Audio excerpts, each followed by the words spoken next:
आज के अखबार की प्रमुख खबर यह है कि राजस्थान में अजमेर पार्ट 2 चल रहा है। छोटी छोटी बच्चियों के साथ लफ्ज़-ए-जिहाद किया गया है। मध्य प्रदेश में लैंड जिहाद किया गया है, वहां हिंदुओं के पूरे गांव को वक्फ प्रॉपर्टी डिक्लेयर कर दिया गया। छत्तीसगढ़ से खबर ये आई है कि वहां पूरी एक कॉलोनी बस गई है रोहिंग्या बांग्लादेशियों की। और उत्तर प्रदेश से खबर ये आई है कि मेरठ पे बड़े पैमाने पे घर में ही धर्मांतरण किया जा रहा है। इसलिए मैं बार बार कहता हूं, डॉक्टर बदलने से बीमारी ठीक नहीं होती है, बीमारी ठीक होती है दवाई बदलने से। क्योंकि जहां जहां से खबर आई है, उत्तर प्रदेश में योगी जी मुख्यमंत्री हैं, कड़क मुख्यमंत्री हैं, पूरी ताकत लगा के काम कर रहे हैं। राजस्थान में भजन लाल जी मुख्यमंत्री हैं, पूरी ईमानदारी के साथ काम कर रहे हैं। मध्य प्रदेश में मोहन लाल जी मुख्यमंत्री हैं, वो भी पूरे लगे हुए हैं राष्ट्रहित में। छत्तीसगढ़ में भी बीजेपी की सरकार है, वहाँ पे विष्णु जी पूरी ईमानदारी के साथ काम कर रहे हैं। इसके बावजूद भी लफ्ज़ जिहाद हो रहा है, लैंड जिहाद हो रहा है, धर्मांतरण जिहाद हो रहा है, घुसपैठ जिहाद हो रहा है। और ये बड़े प्लान वे में किया जा रहा है। इसके लिए बाहर से फंडिंग भी आ रही है, भारत के अंदर से भी फंडिंग हो रही है, ब्रेन वॉश भी किया जा रहा है, लोगों को बसाया भी जा रहा है। ये सत्ता बदलने से नहीं रुकेगा, ये रुकेगा केवल और केवल कानून बदलने से। इसका एक ही तरीका है कि जो भारतीय न्याय संहिता है, इसमें नए चैप्टर जोड़े जाएं। एक चैप्टर जोड़ा जाए ऑफेंस रिलेटिंग टू कन्वर्जन, एक जोड़ा जाए offence relating to illegal encroachment, एक चैप्टर जोड़ा जाए ऑफेंस रिलेटिंग टू इन्फिल्ट्रेशन। इसी नई वाली भारतीय न्याय संहिता में लफ्ज़ जिहाद के लिए एक चैप्टर जोड़ना पड़ेगा, धर्मांतरण रोकने के लिए एक चैप्टर जोड़ना पड़ेगा, घुसपैठियों के खिलाफ एक चैप्टर जोड़ना पड़ेगा, और जो ज़मीनों पे कब्जा हो रहा है इसको चैप्टर जोड़ना पड़ेगा। ये जो जिहाद चल रहा है ये तभी रुकेगा जब मजहब के आधार पे बने नियम कानून खत्म होंगे, मजहब के आधार पे बनी योजनाएं खत्म होंगी, मजहब के आधार पे चल रहा मंत्रालय खत्म होगा, और मजहब के आधार पे जो कानून बने हैं, चाहे वक्फ एक्ट हो, चाहे माइनॉरिटी कमीशन एक्ट है, चाहे प्लेस ऑफ वर्शिप एक्ट है, ये खत्म होगा। ये तभी रुकेगा लफ्ज़ जिहाद, लैंड जिहाद, धर्मांतरण जिहाद, घुसपैठ जिहाद। जो बाहर की FCRA की फंडिंग आ रही है, इसको रोका जाएगा। और वो तभी रुकेगा जब 2010 में जो कांग्रेस ने FCRA कानून बनाया था वो खत्म होगा। ये लफ्ज़ जिहाद, लैंड जिहाद, धर्मांतरण जिहाद, घुसपैठ जिहाद तब रुकेगा जो भारत के अंदर से जो ड्रग के जरिए पूरा पैसा आ रहा है और उस पैसे से घुसपैठियों को बसाया जा रहा है, ये ड्रग के खिलाफ कठोर कानून बनेगा। ये तभी रुकेगा जब हवाला के जरिए जो खाड़ी देशों से पैसा आता है, पाकिस्तान से पैसा आता है, वो रुकेगा। और हवाला तभी बंद होगा जब 100 रुपये से बड़ी नोट बंद होगी, 5000 रुपये से महंगे सामान का कैश लेन देन बंद होगा, प्रॉपर्टी को आधार से लिंक किया जाएगा। नहीं तो बस ठीक है, खबरें छपती रहेंगी, सोशल मीडिया में लोग वीडियो बनाते रहेंगे, ट्वीट करते रहेंगे, पेपर की कटिंग डालते रहेंगे, रोज यही समस्या चलती रहेगी और एक ढेले भर भी समस्या खत्म नहीं होगी। आप उदाहरण देख लीजिए, जो 1990 के दशक में हो रहा था राजस्थान में, वही हो रहा है 2024-25 में। एक भी घुसपैठिया भारत छोड़ के भाग नहीं रहा है। क्यों? क्योंकि हमने 1946 का कानून बदला ही नहीं, फॉरेनर एक्ट। एक ढेले भर भी धर्मांतरण नहीं कम हो रहा है। क्यों? न उनकी फंडिंग बंद हुई, न हमने कानून का खौफ पैदा किया। एक ढेले भर का भी लैंड जिहाद नहीं बंद हो रहा है, जमीनों पे कब्जा करना नहीं रुक रहा है। क्यों? क्योंकि न फंडिंग बंद हुई, न हमने कानून का खौफ पैदा किया। एक भी जो मिशनरीज अपना काम करती हैं हालेलुया करके, जिस तरीके से साम दाम दंड भेद झूठ बोल के पूरा कर रही हैं, वो नहीं रुक रहा है। क्यों? कि उनकी फंडिंग नहीं बंद हुई। FCRA की फंडिंग आ रही, हवाला की फंडिंग आ रही। उनकी कमर तोड़ना था तो हमें सबसे पहले काम करना था कि जिन मिशनरियों का 99 साल की लीज पूरी हो गई थी, वो ज़मीन वापस लेनी चाहिए थी। वो ज़मीन हमने वापस लिया नहीं। अंग्रेज़ों ने 1894 में लैंड एक्विजिशन एक्ट बनाया था। उस कानून को बना के उन्होंने भारत में 10 लाख एकड़ ज़मीन मिशनरीज को बांट दिया। ये काम हुआ था 1895 से लेके 1900 तक। और उन सारी ज़मीनों का जो लीज़ है अब वो ख़त्म हो चुका है। वो 99 साल की लीज़ थी। जो पूरे देश भर में जो स्कूल बने हैं, चर्च बने हैं, मिशनरीज के स्कूल हैं, मिशनरियों के चर्च हैं, मिशनरियों के हॉस्पिटल हैं, सबकी 99 साल की लीज़ पूरी हो गई है। जब लीज़ पूरी हो गई है, अब हम उस लीज़ को बढ़ा रहे हैं। लीज़ ख़त्म करने के बजाय उस लीज़ को बढ़ाते जा रहे हैं। और लीज़ बढ़ाने का फ़ायदा ये, नुकसान ये हो रहा है कि पूरे देश भर में जितनी प्राइम लोकेशन में सिविल लाइन है, वो सिविल लाइन में आधी ज़मीन चर्च की है, मिशनरीज की है।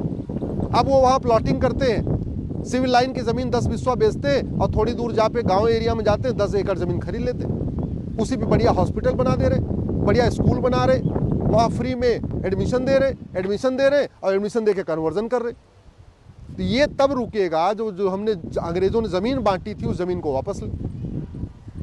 जो मिशनरीज को ज़मीन अंग्रेज़ों ने बांटी वो हमने वापस लिया नहीं। जो मुस्लिम्स को ज़मीन वक्फ के नाम पे बांटी गई कांग्रेस के सरकार के दौरान, वो हमने लिया नहीं। ना हमने वक्फ एक्ट खत्म किया, ना लैंड एक्विजिशन एक्ट में जो जमीन बांटी गई थी उसको वापस लिया। तो उनके पास जमीन है, उस जमीन से जो पैसा आ रहा है उस पैसे से धर्मांतरण भी हो रहा है, घुसपैठ भी हो रही है, जनसंख्या और बाकी लफ्ज़ जिहाद लैंड जिहाद भी चल रहा है। मैं कई बार कह चुका हूँ, इस भारत को अगर सुरक्षित रखना है ना तो कानून बदलना पड़ेगा। डॉक्टर लाख अच्छा हो, बीमारी डॉक्टर ठीक नहीं करता। बीमारी ठीक होती है जब दवाई अच्छी हो, कैप्सूल अच्छा हो, वैक्सीन अच्छा हो, सिरप अच्छा हो, तब बीमारी ठीक होती है। माननीय प्रधानमंत्री जी बहुत ईमानदारी के साथ काम कर रहे हैं, बहुत मेहनत कर रहे हैं, लेकिन आप मुझे बताइए कोई एक समस्या खत्म हुई क्या? थाने का भ्रष्टाचार खत्म हुआ क्या? तहसील का भ्रष्टाचार खत्म हुआ क्या? जो कोर्ट में तारीख पे तारीख चल रही थी वो रुकी क्या? हमने पुलिस रिफॉर्म किया नहीं, पुलिस चार्टर लागू नहीं किया। एडमिनिस्ट्रेटिव रिफॉर्म किया नहीं, एडमिनिस्ट्रेटिव चार्टर लागू नहीं किया। जुडिशियल रिफॉर्म किया नहीं, जुडिशियल चार्टर लागू नहीं किया। झूठ को गंभीर अपराध घोषित नहीं किया। हमने एक सिटीजन चार्टर बना के ये नहीं कहा कि जो आदमी झूठी शिकायत करेगा, झूठी गवाही देगा, झूठी एफआईआर कराएगा, झूठा मुकदमा दर्ज कराएगा, झूठा एफिडेविट फाइल करेगा, उसकी नागरिकता खत्म हो जाएगी। हमने एक सिटीजन चार्टर लागू ही नहीं किया कि अगर कोई भी व्यक्ति झूठा आधार बनाएगा या बनवाएगा, झूठा राशन कार्ड बनाएगा या बनवाएगा, झूठा डॉक्यूमेंट बनाएगा या बनवाएगा, जो फर्जी बर्थ सर्टिफिकेट बनाएगा या बनवाएगा, जो भी फर्जी विरासत बनाएगा बनवाएगा, फर्जी वसीयत बनाएगा बनवाएगा, उसकी हम नागरिकता खत्म कर देंगे। ऐसा हमने सिटीजन चार्टर लागू नहीं किया। जब तक अंग्रेजों के और कांग्रेस का एक भी कानून है तब तक भारत सुरक्षित नहीं हो सकता, तब तक भारत की एक भी समस्या खत्म नहीं होगी। ये भ्रष्ट पार्टियां पूरे देश में जो अराजकता फैलाती हैं, समाज को बांट रही हैं, अगड़े पिछड़े के नाम पे बांट रही हैं, लड़ाती रहती हैं, अगड़ा पिछड़ा, दलित, ये तमिल, हिंदी, जो दुनिया भर का झगड़ा कर रही। क्यों कर रही हैं? क्योंकि 1950-51 में जो रिप्रेजेंटेशन ऑफ पीपल एक्ट बना था उसको हमने ख़त्म नहीं किया। उसको ख़त्म नहीं किया तो सारी पॉलिटिकल पार्टियां जाति का भी जहर घोल रही हैं, भाषा का जहर घोल रही हैं, क्षेत्र का जहर घोल रही हैं, अगड़े पिछड़े के आधार पर जहर घोल रही हैं। हमने एक नई भारतीय चुनाव संहिता लागू नहीं किया, हमने एक इलेक्शन चार्टर बनाया नहीं, हमने आज तक ये व्यवस्था ही नहीं किया कि जो आदमी भ्रष्टाचार में लिप्त पाया गया, किसी भी अपराध में लिप्त पाया गया, जो सजा याफ्ता होगा, उसके चुनाव लड़ने, पार्टी बनाने, पार्टी पदाधिकारी बनने पर आजीवन प्रतिबंध होगा। हमने इलेक्शन रिफॉर्म किया नहीं है, जुडिशियल रिफॉर्म किया नहीं है, टैक्स रिफॉर्म किया नहीं है, एडमिनिस्ट्रेटिव रिफॉर्म किया नहीं, हमने पुलिस रिफॉर्म किया नहीं। तो हो क्या रहा है? समस्याएं ज्यों की त्यों बनी है।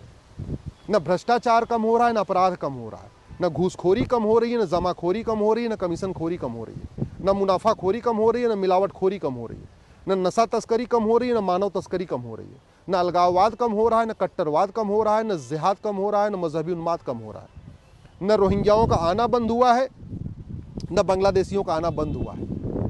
घुसपैठ आज भी घुसपैठिए आ रहे हैं और जाने का तो मतलब ही नहीं। तो धर्मांतरण भी हो रहा है, लफ्ज़ जिहाद भी हो रहा है, लैंड जिहाद भी हो रहा है, घुसपैठ भी हो रही है, जनसंख्या विस्फोट भी हो रही है, ड्रग जिहाद भी हो रहा है। क्यों? क्योंकि सांसद बदल रहे हैं, विधायक बदल रहे हैं, मंत्री बदल रहे हैं, कलेक्टर बदल रहे हैं, कप्तान बदल रहे हैं, लेकिन कानून नहीं बदल रहा है।